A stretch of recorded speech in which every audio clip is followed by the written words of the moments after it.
So what's up everyone, this is Darren with Rogue Studios, and today I'm going to be disassembling my G&G ARP9 all the way down to the gearbox, and I'll also give you guys some comments about the internal parts inside the gearbox. And the last thing I'll do in this video is I will reassemble the gearbox for you guys, because the gearbox is one of those old school gearboxes. Old school gearboxes do not have the quick change spring guide. They're closed, so that means you have to manage a few extra things before you actually assemble the gearbox. So hopefully this video can help you guys. So yeah, let's get started. So first off, punch out the takedown pin. The takedown pin at the front does not come all the way out. It just comes out part way. A light tap will do, and then you can pull the rest of it by hand. And afterwards, you gently slide the upper receiver forward until it gets stuck like this. And after you do that, normally you have to lift your charging handle a little bit so that it can go over this little stub on the gearbox, and then your upper will slide right off. And just set your lower aside first, because I will quickly show you guys the hop-up unit since we have it here. So there's a spring to keep the hop-up unit pressed up against your gearbox. It is a rotary style hop-up unit. People say that it produces a clicking sensation. I guess it does, but it's just not very clear sometimes. Like you can clearly, I don't know if you can hear this on camera. It does make a sound. It's just not very. It's not as well defined as the Crytek or other hop-up units that produces a clicking sound. But anyways, let's teach you how to take it apart. So the rotor. The rotary dial itself, it's a little bit more difficult to take apart because you need a special tool to pry this clip open. So what I do is that I don't even take it off. I just take off the pin for the hop-up arm by hand. Comes off like so. And then I gently tap the hop-up unit on the table. And then from the back over here, you push it this way. Just push it a little bit, very gently, with something like a...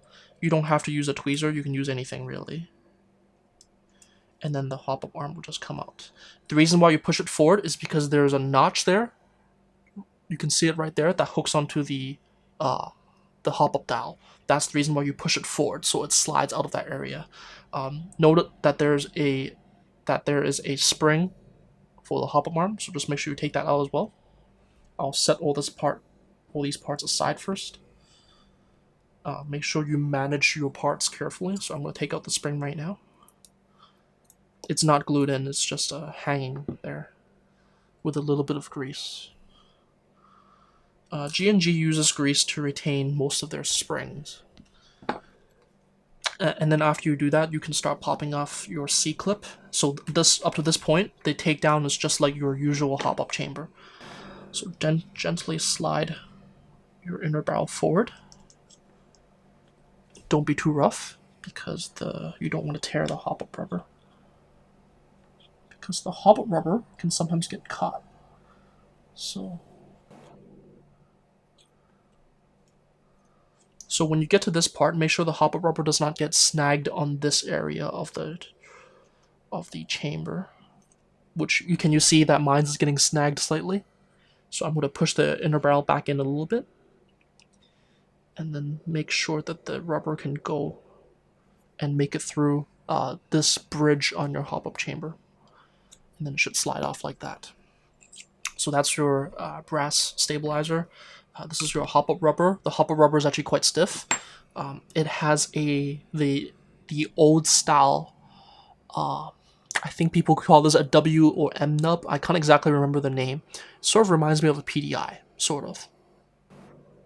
So let me get that. So there's cat hair everywhere. Sorry about that. There we go. Right, that's a good look at the shape. And that's your inner barrel, which is very short. So let me just quickly measure this for you. It's slightly under 130 centimeters, which is basically right at 5 inches, so it's a very short inner barrel. That being said, when you have this inner barrel inside your ARP9, it doesn't go all the way to the tip of the outer barrel, so you can actually have a bit more length. I forgot to measure that for you, sorry about that, but nevertheless, we're primarily doing a disassembly of the gearbox, so we don't really need to talk about that anyways. So, take your stock off by pushing the latch for the stock release button, hold it in, and you can take off your stock. Next, there's a cap, there's a button over here, push it, and then the cap will come off. Now, be gentle with your MOSFET and fuse. It's because the signal wires and the extra length wires are all here. I really don't like the fact that you can technically shorten the wires yourself, but some odd reason G&G has it this long. And then there is a plus or Phillips head screw in there. Take it off. Now, I get a mixed results when I do this, but there is, normally for stocks, there is a metal plate in here. This metal plate on my ARP9 does not like to come out. So what I do is that I just poke it. Just give it a good poke until it can come out.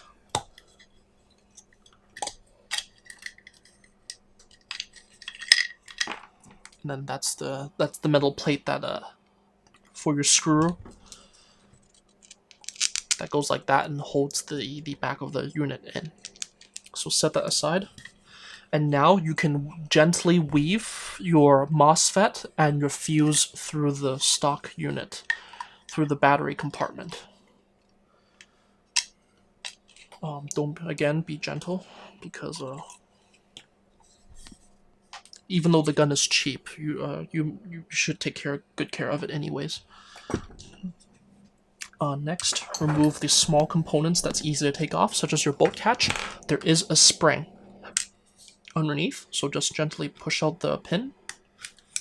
It has an O-ring on it to prevent it from slipping off. And then take your bolt catch out. That's a spring right there. There's a lot of grease in there to keep that spring in. Like I said, G&G likes to do that. Next, take out the 2 screws for your motor grip. Notice that the motor grip has no vents.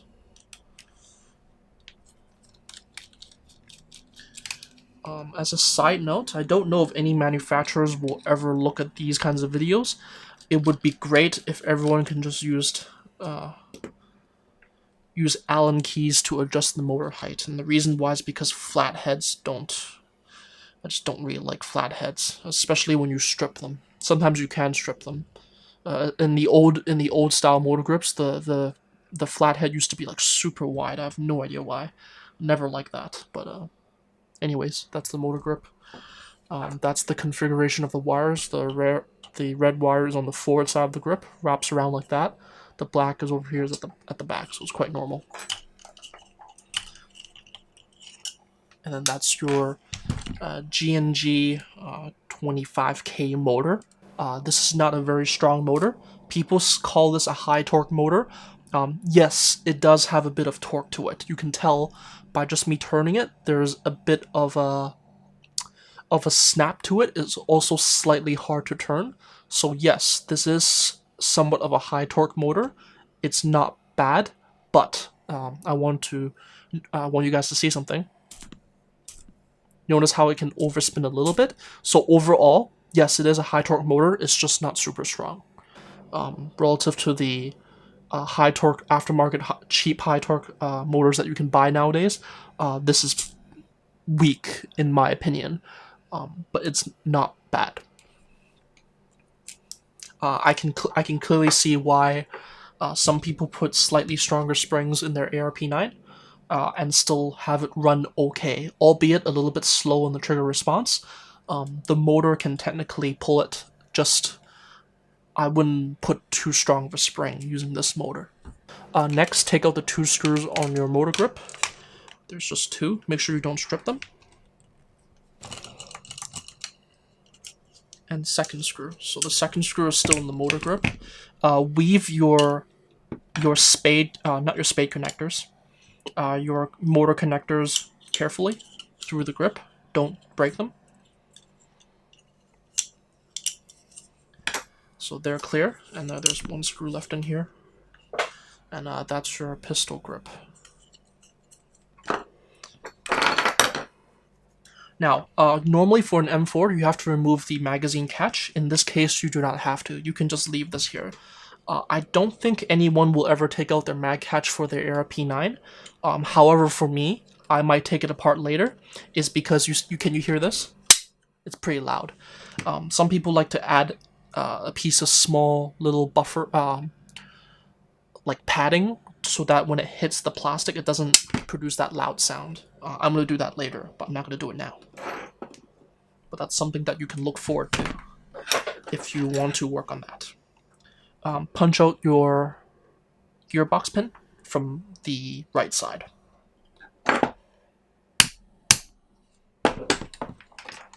And then it should come right out.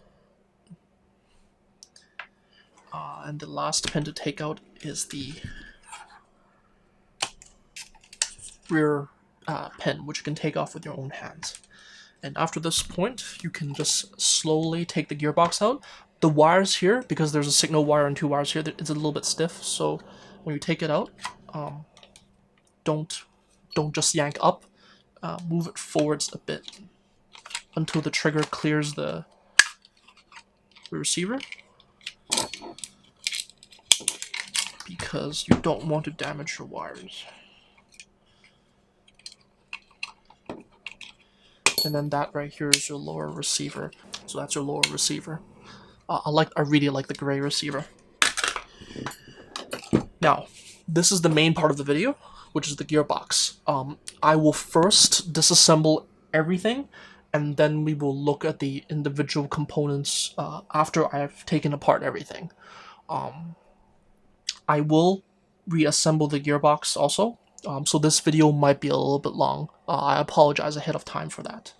So first off, normally when you work on a version 2 gearbox, normally the screws are on this side.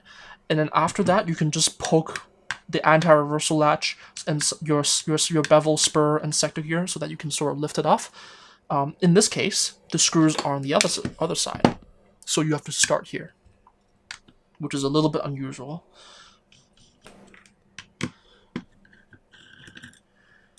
Now, this is the part where it's really personal preference. I'm not a professional, but this is the way I like to do it. Keep your left hand on the gearbox while you take off the last 2 screws.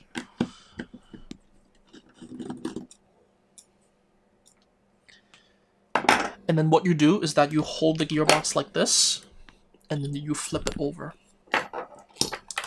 Now, some people say that this is a stupid method, but I don't really care. I'm just going to do it my way.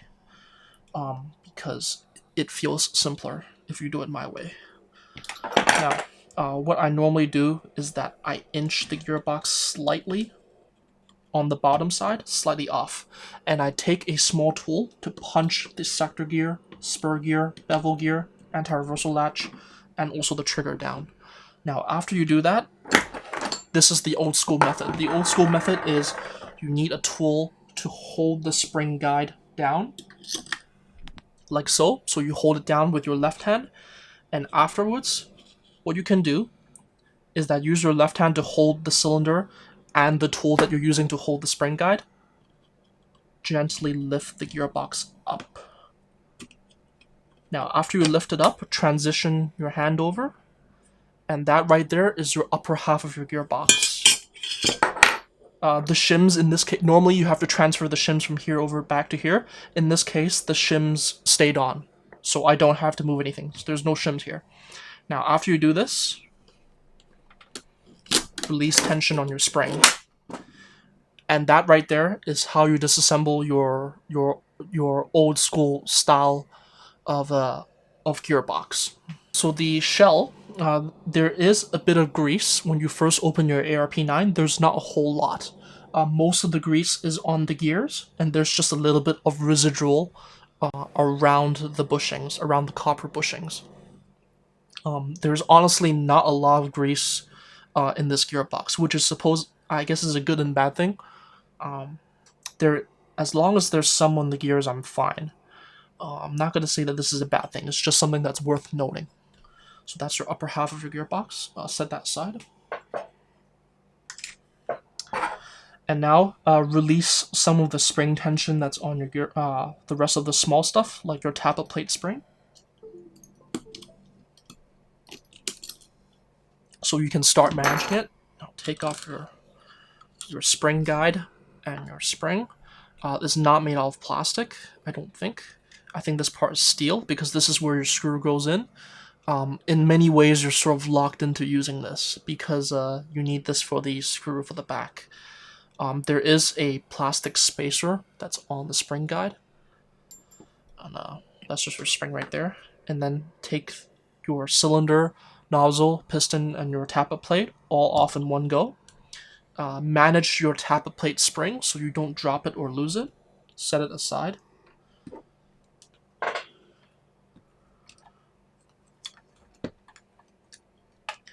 Afterwards, take off your trigger.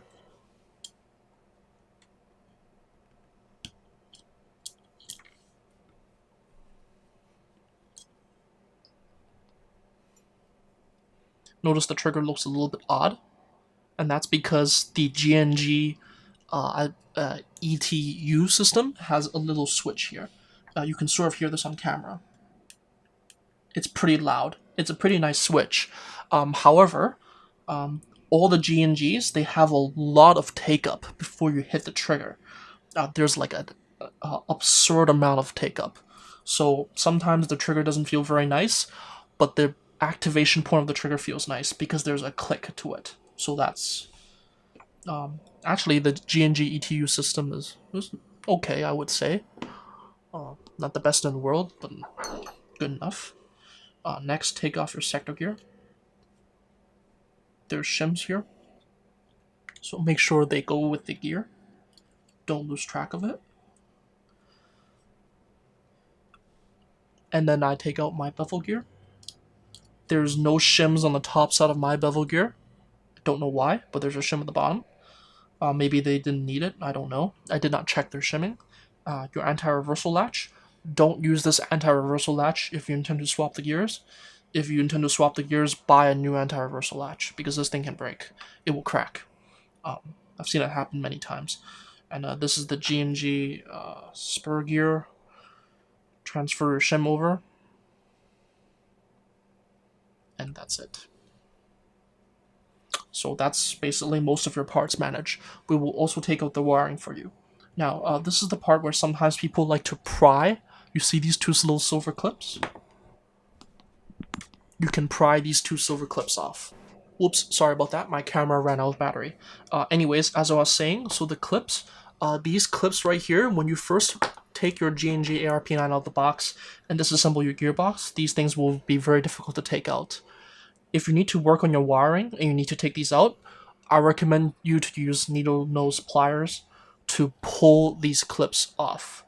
You can try to use a flathead and pry them off, but you might accidentally nail your wires. So I'm going to use pliers. Oh,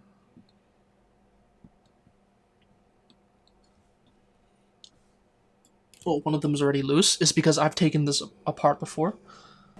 And then that's your clips right there. These basically just keep the wires in. And after you remove the clips, then you can start taking these screws off. So these last screws are pretty simple. This screw right here, this is the safety to prevent your trigger from being pulled when it's on safety. Some odd reason it's made out of metal. Usually this part is made out of plastic. Not that it really matters. But, so take the screw off. Very small.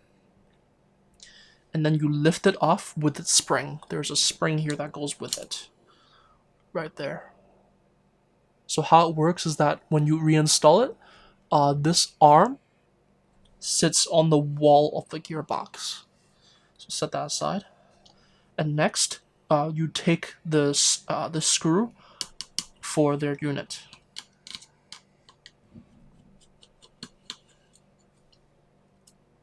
Take off the screw.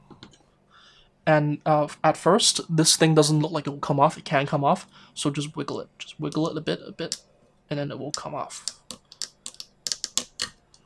Okay. It's also worth noting that there appears to be some sort of super glue holding the wires in a bit, like in these channels over here. So when you take off your wires, don't yank on them.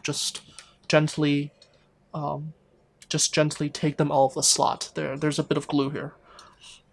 So that's your wiring for your G&G gun. You can easily replace this or fix this or do whatever repairs you want. I think the only thing that you might want to do is shorten it, especially here. Anyways, set your wire aside now.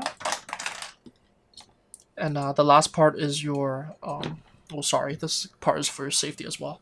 And the last part is your cutoff lever. The cutoff lever, just keep your gearbox on the table and take off the screw. After you take off the screw, there's a spring underneath there. That's your cutoff lever. The cutoff lever is not made of steel. Let me quickly show you. See, it's not steel. So in the future, if your semi-auto feels a bit slower, it might be because of this. It's very common with old school AGs, and that's your spring right there for the that holds to the selector for your anti-reversal latch. This is the thing that controls whether or not your cutoff lever is actually cutting your gun off for semi. It will disable it for full auto. So that's what the spring is for. It pushes up against this, and then against your cutoff lever. That's how old AEGs, or most AEGs nowadays still use this. Uses a physical cutoff lever for semi-auto for your AEG. Okay, so now let's start talking about the parts for your G&G ARP9 and what are the special things to note. So first of all, let's talk about the gearbox. They use copper bushings. Copper bushings, I guess they will last as long as you're not using anything too powerful. But most of the time, because the G&G ARP9, because the inner barrel is so short, you're probably going to be using a strong spring. So in the future, if you're upgrading, I highly recommend you to swap these out for steel bushings. And otherwise, the gearbox, if you look closer, there is some radiusing being done. It's been radiused already at the front. I would personally rework the front radiusing just a bit more, because the main part of the cylinder will still sort of strike this area and potentially crack it. The top part is okay, the bottom needs a bit work. It's also the same for the other side of the shell. The bottom radiusing needs a bit more work, not too much. And there's also another strange note about the gearbox. Speaking of the front radiusing and this front area in general, the G&G ARP9s, curiously enough, this is their tappet plate. Their tappet plate has this cutout or a relief cut over here, and that's because the front of the gearbox has this. The front of this has a structure here, like this area here. Notice that this is the area where your tappet plate is, right? There's a structure at the front. Supposedly, it makes the gearbox more beefier, and the tappet plate sits there perfectly. Right. Whereas if you use a regular M4 tappet plate, because it doesn't have that cutout, it doesn't fit. So basically, if you want to use regular aftermarket tappet plates, you have to modify it. You have to cut off that area in order for it to fit. So, and also remember one thing: after you modify an aftermarket tappet plate to fit in here, make sure that you're actually doing your checks. When I say doing your checks, I mean close your gearbox up with your tappet plate and check if it will move. It should be able to move on its own. If your tappet plate is unable to move on its own, you can lose FPS and you can have feeding problems, because that means that your tappet plate won't return fast enough. There should be nothing obstructing it. So that's just a quick tip for you. And that's basically all there is about the gearbox. Otherwise, I don't really have much to talk about. The spring guide, like I mentioned earlier, you're sort of locked into this. Notice the notch over there is basically for this type only. It's for these tiny little wings over here, and that's the screw. That's the threads for the stock screw. And so that's the gearbox. It's I'm not. People say it's a very bad gearbox. I don't really know if it's bad. I say it's workable. As long as you're not doing like a crazy high powered build, and if you're doing a crazy high powered build, I highly doubt you'll be using a super short barrel anyways. So I don't really worry much about the gearbox. Next, let's talk about the air seal. The air seal is non-existent. You can pop it. You can pop the air seal. You can push the pressure. It cannot contain much pressure. Just a little bit. So you can easily blow right through it. If you take the nozzle off, the nozzle, by the way, does not have an O-ring. There's no O-ring on this. Then it's a little bit better. Sorry. Oops. Sorry, I moved the cylinder head. Sorry. Well, in the interest of saving time, basically the air seal needs work. Basically, make sure you work on it. Make sure you improve it, because the overall this piston is a little bit doesn't really work very well. The O-ring is a little bit small. The cylinder head, you can just wrap it with Teflon tape. I would get an O-ring. I would get a nozzle with an O-ring for sure. That's definitely one thing I will swap. In the past, I really do not like using cylinder heads like this, where the copper tip and the base, they're not one piece. I prefer one piece cylinder heads, because that eliminates one extra thing to think about air leaks. It's just a personal preference. You don't really have to do it. I just prefer to, because cylinder heads are not that expensive anyways. Over here at the bottom, when you take off the piston, I'll actually take it off for you, might as well. I do have one good thing to say about this. It does have one steel teeth. The last teeth over here, when it leaves the sector gear. The angle of engagement is a little bit off like most AEGs. Wouldn't worry about that. But the good thing I have to say about the piston is that it has metal threads. So this won't break, it won't pop off very easily. If you intend to use this in the long term, just thread lock it. So that's your piston and piston head.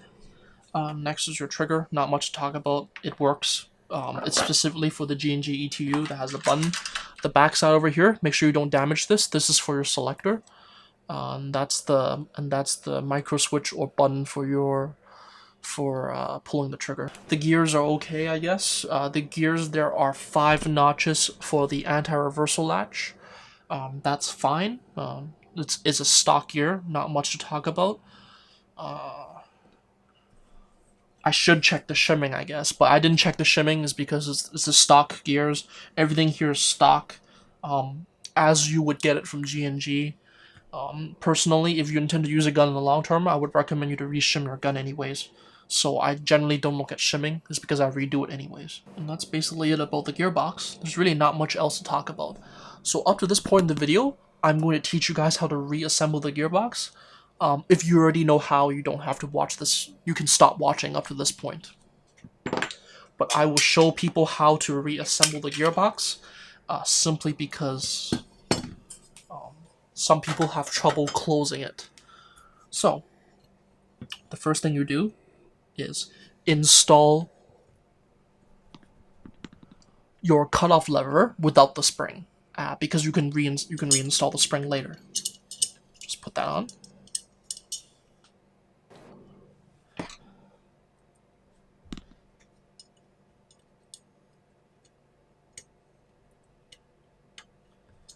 Make sure you don't strip the threads on your gearbox.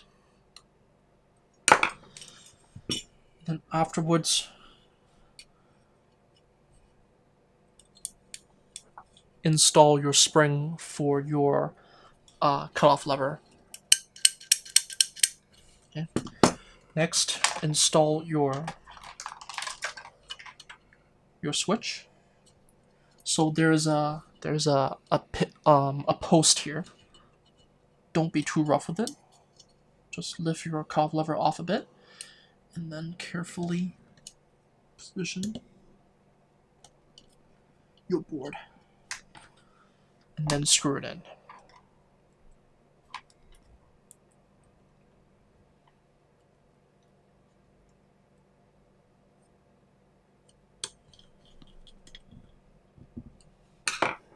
So that's your board. Next, install your safety parts. This is the backside that goes in from like this, and you just go in like that, right? And afterwards, lean the gearbox. Just put the gearbox on your work mat, and then take the part that actually blocks your trigger, that stops it from moving, and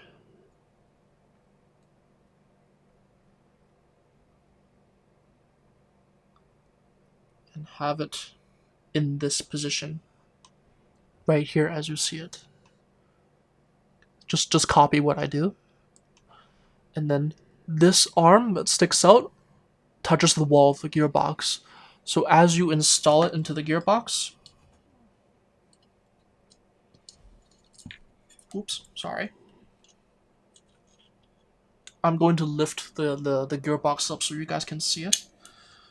As you lift it up, make sure you have it on the wall, catch it on the wall, and then position your part, and then install the screw for it.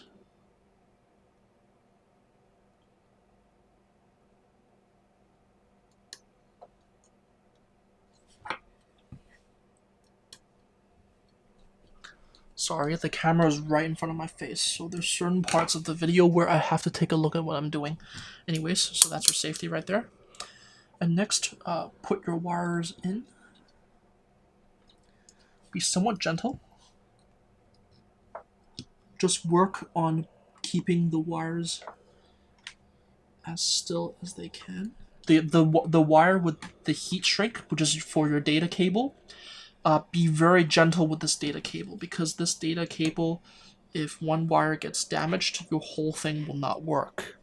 So you have to tuck it in very carefully. Notice how I'm taking the time to set it.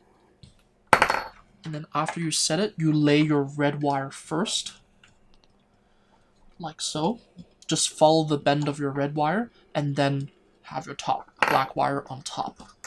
Then you put your clips on. Just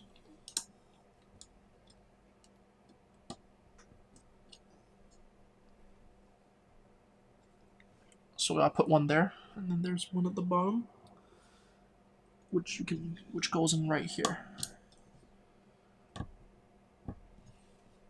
Okay, so that's your wire tidy up. It's not close enough to your bevel gear where these wires will get nailed. Unless if your motor height is really low, then it might nail these wires. I wouldn't worry too much, just because you wouldn't be adjusting it anyways, unless if you're swapping your gears or swapping your motors. In that case, you would have adjusted your motor height already, so don't worry too much. Next, take your spur gear. You might want to regrease some of this stuff or wipe the old grease off. It depends. I'm not going to do it right now because we're doing an assembly video slash disassembly video. So next, take your anti-reversal latch. Okay, so take your... Sorry, I dropped my spring on the floor. So take your anti-reversal latch. Hook your spring on like so. Notice how the arm is hooked onto the thing. So this arm that sticks out is pressed up against the wall of your gearbox. And then that's how you position it. So notice that the spring is pushed up against the wall, so there's spring tension on the anti-reversal latch. Now, after I do this, I immediately put the bevel gear on. I pull the latch back, the gear on, and then I turn the gear until the anti-reversal latch locks into one of the notches on your bevel gear, and it will just stay on. So if you have it locked in tight, the anti-reversal latch won't move much when you're doing your assembly. Next, take your sector gear with your shims.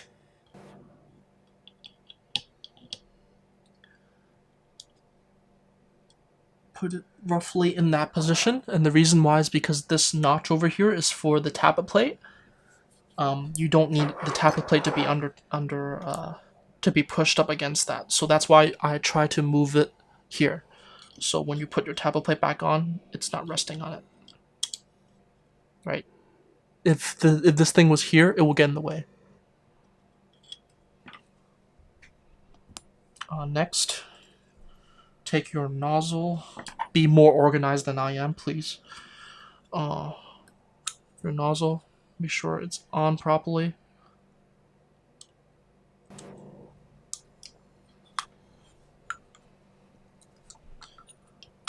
Your piston and your tappet plate spring.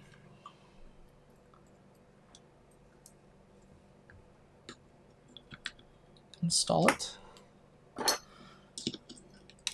Then hook your tappet plate spring onto the post. Like so. Don't know if you can see that. I just hooked it on here. Position your piston. Take your spring guide.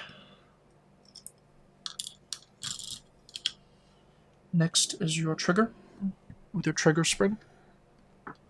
So install like so. Now this is the tricky part. This is where you have to start doing some preparation. When you install your trigger, make sure it can hold itself. What I mean by that is this.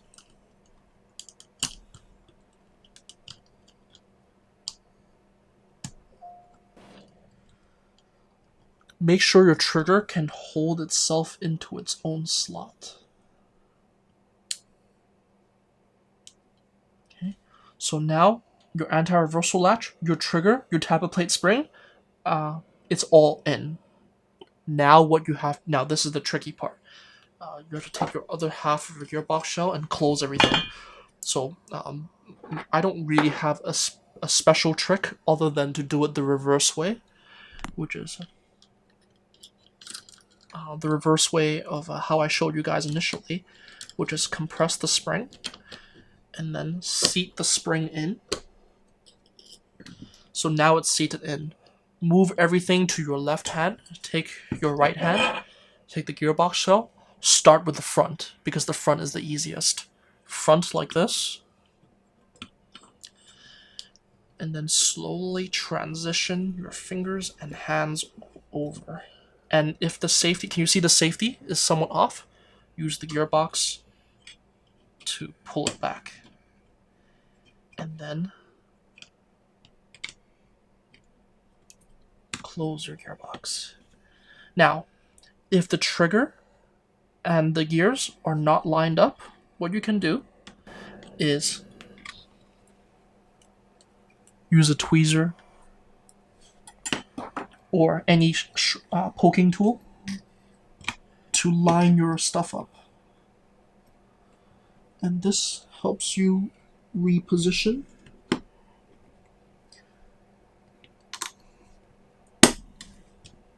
your gears a bit better. And then that's how you do it. So I just gave it a quick poke and everything, and then now it's closed. So now that it's closed, flip it over. Flip it over. Take your long screws. Install them.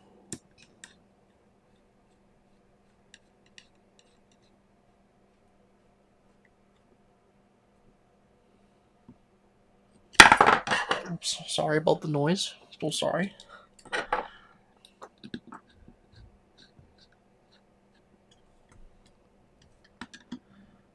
Now, up to this point of the video, obviously you can stop watching because all I'm doing is reinstalling the screws. Because the hardest part has already been done. If you want to do a quick check to your gearbox to see if everything is working, what you can do is install your motor grip with your motor, plug it in, and then plug in your battery. See if the gun works by pulling your trigger and everything. Right? You can already hear the click. So everything is installed properly.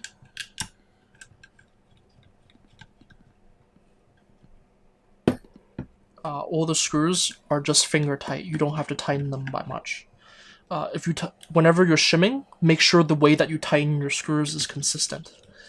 Because if the way that you tighten them is inconsistent, it will change the play between your gears, depending on the gearbox. Sometimes it depends on the gearbox shell, but generally speaking, this is how it works for the majority of airsoft guns. Now, then take your receiver. I might as well assemble the rest of the gun for you guys, since we're here anyways. So, while you're doing this, don't crush any of your wires. You should be able to weave everything through. Weave your trigger through the trigger hole. And then that's your gearbox in. Take your rear pin. Secure the gearbox. Take your gearbox pin.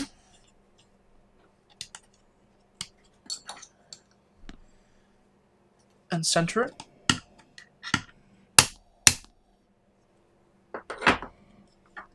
And now install your motor grip.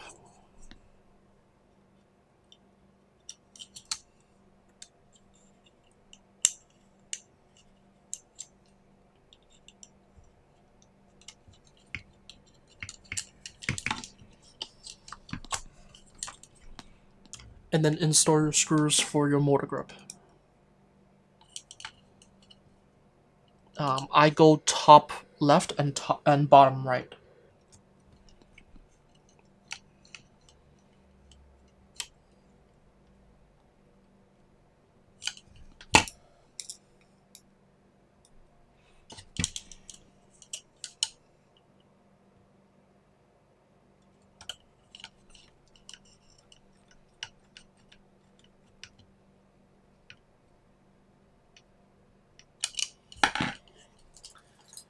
Grab your motor.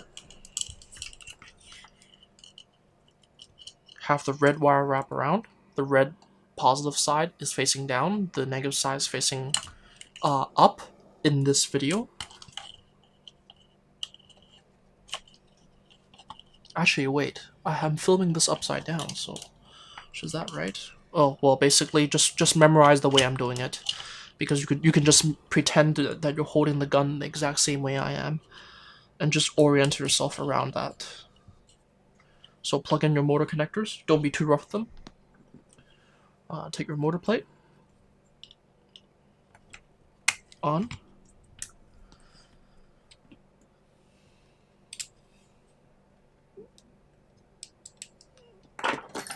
And install your screws for your motor grip plate.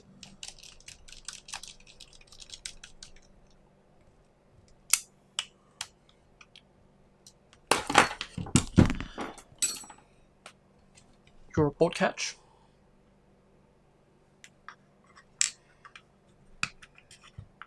Or your bolt release, whatever you like to call it.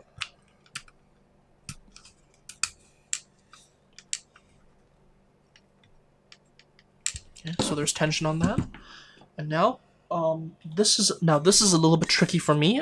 This is the part I'm always slowest at, which is the stock. So when you weave your stuff in, this is easy, right? You just do that. But because this plate is, you have to position it this way, and it doesn't always like to go through perfectly. So I'm gonna do my best to show you guys on camera, but I try to just use my fingers and just guide the thing through. Oh my god, did I get it on my first shot? Oh my god, please. because the wires can get in the way. Everything can get in the way. And I just hate doing this. This is so not fun. Oh my god, I got it. I actually got it. Okay, great. So now what you do, so I positioned the plate all the way flat so you can see the screws hanging out. That means I installed the plate perfectly. So now you just take your screwdriver and just make sure you seat it in.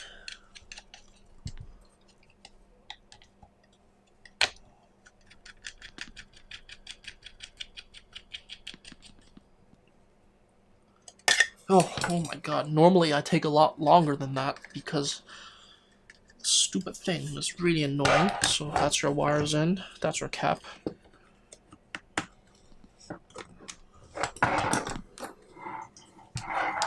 Take your stock, weave it through the thing, push the latch, and that's that. Next is your hop-up chamber. Reinstall your hop-up rubber. You may want to add some silicone oil on your hop-up rubber when you slip the hop-up rubber back into your chamber. I don't have any at the moment, so I'm just going to do it the slow way. Just position it, slowly slip it in, right? And don't be too aggressive, just gently push, check, push, until it's in the right slot. Then simply secure your C-clip. Perfect. And now install your spacer.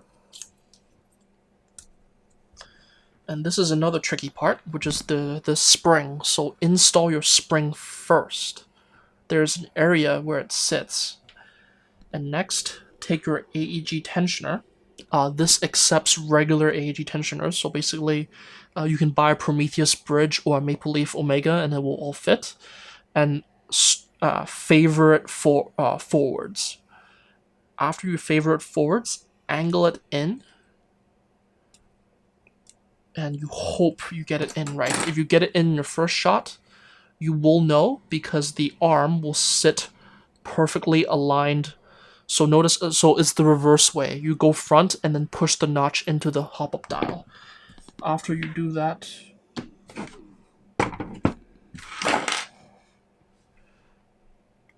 if it's aligned properly, your pin will go right through and weave in perfectly. I'm not explaining this very well, I'm sorry about that, but I don't do disassembly videos very often. I try my best. And push your bolt catch. And forgot to release my takedown lever. Oops. Sorry about that.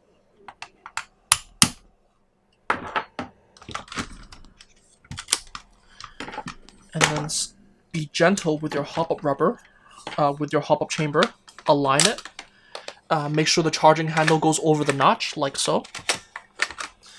And then make sure your chamber is seated. Make sure it's not crooked or anything like that. And then you finish the close. And then you push your takedown lever in.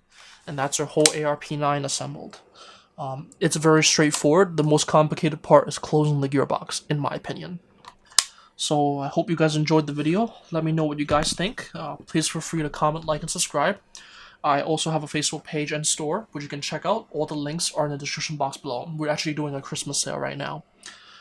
Peace, guys. Happy shooting, and thanks a lot for watching. Hope this helped.